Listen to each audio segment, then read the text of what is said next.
Imagine building a globally recognized zero-waste eco-resort. Literally the ultimate sustainable dream, right in perfect harmony with nature. But now, picture that exact same utopian project completely collapsing into bankruptcy, leaving behind staggering debt and a pretty shocking environmental controversy. So, how does a visionary eco-paradise go so drastically wrong? Let's unpack this whole paradox.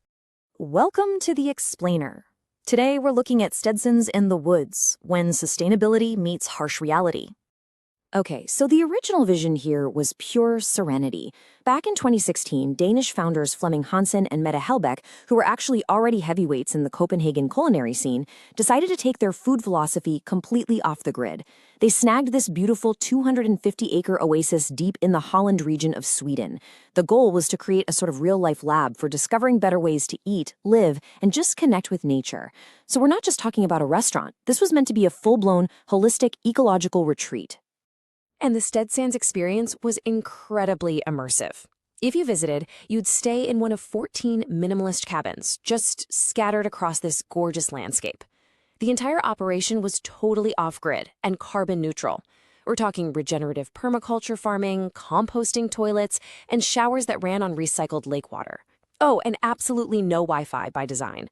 It leaned super heavily into friluftsliv, which is the Swedish cultural devotion to outdoor life. Guests would literally share meals made from ingredients foraged right there in the surrounding forest. Fundamentally, you can look at Stedsans as the ultimate real-world test of what's called the triple bottom line framework. If you're not familiar, this is a business model that expands way beyond traditional metrics. It's not just about profit anymore. It gives equal, rigorous weight to the planet, hence all those off-grid carbon-neutral systems, and to people, focusing on community well-being and restorative escapes. And for a brief, shining moment, they really proved you could perfectly align environmental stewardship with actual ecotourism revenue. And man, the world completely bought in. After launching in 2016, their rise was absolutely meteoric. Fast forward to 2018, and they're landing these glowing features in the New York Times and Condé Nast Traveler. By 2019, Sweden's biggest financial newspaper actually named them Destination of the Year, and their aesthetic started popping up in all these influential design books. To anyone looking from the outside, they were the flawless, absolute benchmark for eco-conscious hospitality. But here's where the narrative takes a really sharp turn. A massive divide started growing between the beautifully curated Instagram fairy tale and the brutal operational reality. The fairy tale was selling these magical organic meals in serene nature, allowing them to command premium pricing. But the reality? Running a remote resort with zero electricity, no municipal running water, and surviving those incredibly harsh Swedish winters is a logistical nightmare. The exact elements that made Stedsans a utopian dream were the very things that made it impossibly expensive to actually run. Plus, we have to remember they weren't operating in a vacuum here. Severe external pressures were absolutely crushing the Swedish hospitality sector. Just to put it in perspective, back in 2020, 672 restaurants went bankrupt in Sweden. Fast forward to 2024, and that number spiked to nearly 1,000. Stedsans relied really heavily on international travelers flying in for a very short Scandinavian summer season. So when COVID-19 lockdowns hit, the business was critically starved of the consistent cash flow it desperately needed to cover its massive off-grid overhead. And behind all those failing business metrics was a really profound human toll. To keep this passion project afloat, Flemming and Mette made some staggering personal sacrifices. They literally sold their own car, rented out their home, and had to continuously borrow money from loved ones. They dealt with bureaucratic delays that just bled them of cash and reportedly even faced betrayals from trusted family members. After years of relentless work with no real break, they suffered severe, debilitating burnout. They threw absolutely everything they had into keeping the stream alive. But at the end of the day, passion just can't outpace math.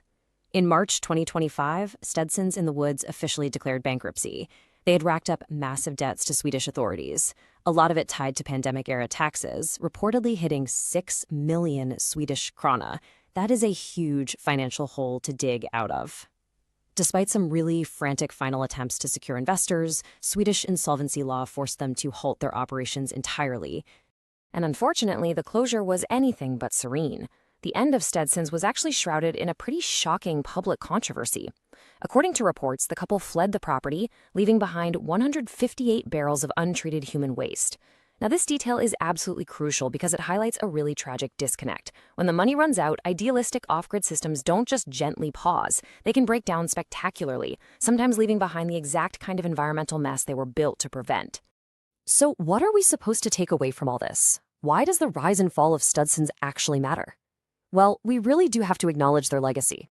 Yes, the operation ultimately failed under the immense weight of insolvency and some near-impossible logistics. But for years, Stedsans irrevocably inspired the global hospitality industry. They proved beyond a doubt that there's a massive market for regenerative travel, and they basically forced luxury competitors to completely rethink sustainable dining. They sparked a conversation that's going to easily outlive the resort itself.